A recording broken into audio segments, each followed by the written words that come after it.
Assalamualaikum warahmatullahi wabarakatuh.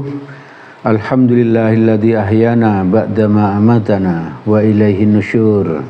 Asyhadu an la ilaha illallah wahdahu la syarikalah wa asyhadu anna Muhammadan abduhu wa rasuluh la nabiyya ba'dah. Allahumma shalli ala Muhammad wa ala alihi wa ashabihi wa man tabi'ahum bi ihsanin ila yaumiddin. Jemaah yang dirahmati oleh Allah, pada kesempatan yang telah lalu kita sudah menyampaikan sebuah hadis dari Hakim, ya, hadis riwayat Al-Hakim dari Ibnu Abbas radhiyallahu an tentang apa? Kita disuruh menjaga 5 sebelum datang 5 yang lain. Dan waktu itu kita sudah sampaikan 1, ya. Kita sampaikan 1, yaitu jaga masa mudamu sebelum masa tuamu datang, ya. Sebelum masa tuamu datang. Maka pada kesempatan ini kita sampaikan yang kedua yang harus kita jaga, ya. Yang harus kita jaga, yaitu wasihataka qabla saqobika. Jagalah sehatmu sebelum apa? Datang waktu sakitmu. Sebelum datang waktu sakitmu. Jadi sebelum waktu kita sehat itu kita disuruh jaga. Maksudnya apa? Maksudnya kita itu disuruh kerja keras ketika sehat sebelum sakit datang. Kita disuruh beribadah dengan keras sebelum sakit itu datang. Ketika kita disuruh apa? Menuntut ilmu ketika sehat sebelum sakit, sebelum kita sakit. Ibu bapak, saudara-saudara yang dirahmati oleh Allah, maka mari kita manfaatkan kesehatan kita ini untuk apa? Ya itu tadi, ya, untuk beribadah, untuk bekerja dan lain sebagainya. Misalnya saja kita pergunakan kesehatan kita untuk puasa, puasa sunnah, ya. Kita tambahi dengan puasa sunnah. Kalau yang puasa wajib kan memang wajib kita lakukan, yaitu puasa Ramadan, ya. Maka karena kita sehat, kita syukuri dengan cara apa? Puasa sunnah. Ada beberapa puasa sunnah, antara lain puasa Ayyamul Bid, yaitu puasa 3 hari dalam sebulan. Tanggal 13, 14, 15. Ya. Bulan Hijriah, bulan-bulan Hijriah, ya. Bulan-bulan Hijriah. Lalu ada juga apa? Puasa Senin Kemis, dan juga ada puasa Daud. Dasarnya apa? Nah, ini hadis riwayat Abu Asakir dari Abdullah bin Amr radhiyallahu an, bahwa Nabi mendengar kalau Abdullah bin Amr bin As ini puasa tiap hari, ya. Maka Nabi memanggil Abdullah untuk dinasihati, ya. Nabi bersabda, "Wahai Abdullah, aku mendengar kamu puasa tiap hari." Setelah dibenarkan oleh Abdullah, maka Nabi bersabda, melanjutkan sabdanya, "Kalau kamu mau, puasalah 3 hari dalam sebulan." Itu artinya apa? Nabi menyuruh Abdullah itu untuk puasa 3 hari dalam sebulan. Itu berarti kalau kita nggak kuat yang lain, kita disuruh puasa 3 hari dalam sebulan. Lalu Abdullah bilang, "Saya bisa lebih kuat dari itu, Nabi." Gitu. Maka Nabi menjawab, "Kalau begitu puasalah 2 hari dalam sepekan, yaitu puasa Senin Kemis." Perhatikan kalimatnya ibu bapak, kita tidak disuruh puasa Ayyamul Bid dan juga puasa Senin Kemis. Tapi kita oleh Nabi disuruh memilih, apakah kita puasa Ayyamul Bid atau puasa Senin Kemis. Salah satu, ya, bukan dikerjakan dua-duanya. Bukan dikerjakan dua-duanya. Perhatikan hadisnya, kalimat hadisnya. Jadi kita diminta oleh Nabi untuk puasa Senin Kemis. Tapi Abdullah bilang, "Saya bisa lebih kuat dari itu, Nabi." Maka Nabi memberi alternatif yang lain, ya.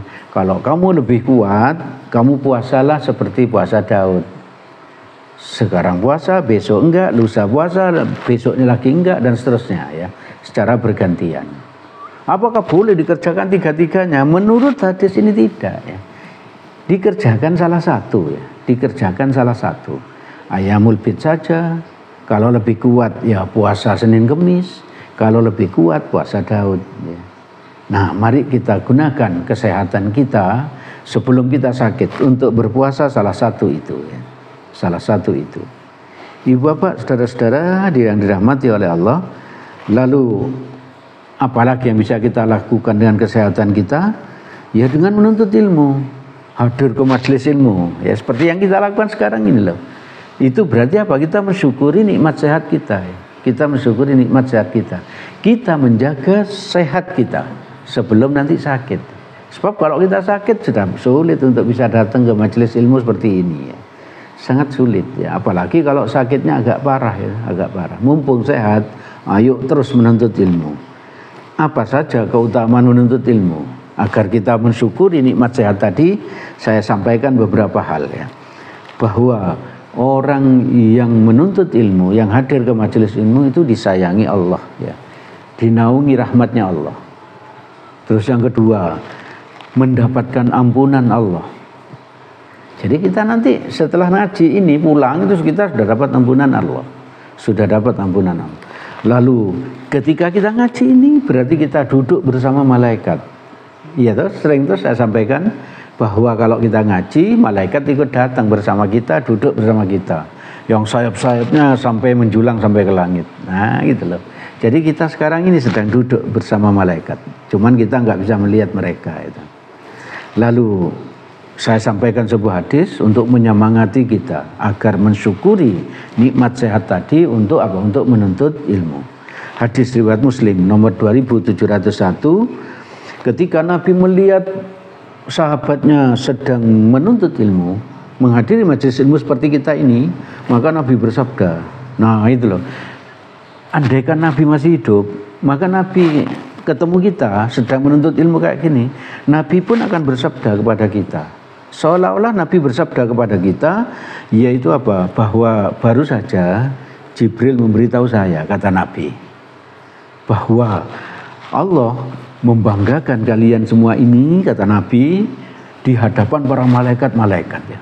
Ya Allah, luar biasa orang yang sedang menuntut ilmu, yaitu dibanggakan oleh Allah di depan para malaikat. Oleh karena itu, mari ibu bapak kita syukuri nikmat sehat ini dengan apa? Menuntut ilmu. Lalu bagaimana kita menjaga sehat kita sebelum sakit kita? Untuk apa kita manfaatkan? Ya banyak sekali, misalnya untuk tahajud, untuk berjihad, untuk beribadah ke masjid, Datang ke masjid kan butuh kesehatan ya, butuh kesehatan. Dan lain-lain ya, dan lain-lain. Sebab ketika sakit biasanya kita itu juga berharap apa? Kita akan puasa sunnah, tapi ternyata sakit, berarti tidak bisa ya. Kita berharap bisa sholat sambil berdiri, ternyata dengkulnya sakit, gitu. Karena sudah kena apa? Kena asam urat, kena pengapuran dan lain sebagainya. Tidak bisa sholat dengan berdiri.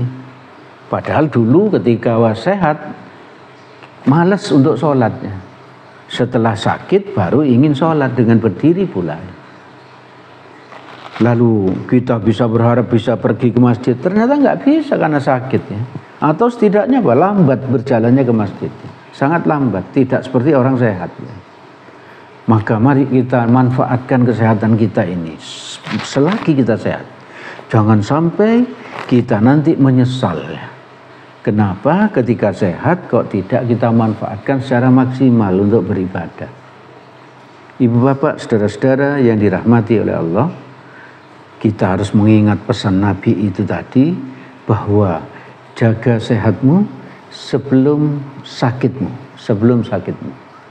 Dan juga kita ingat sebuah hadis yang senada dengan ini, yang sering saya sampaikan di setiap kajian-kajian, yaitu apa?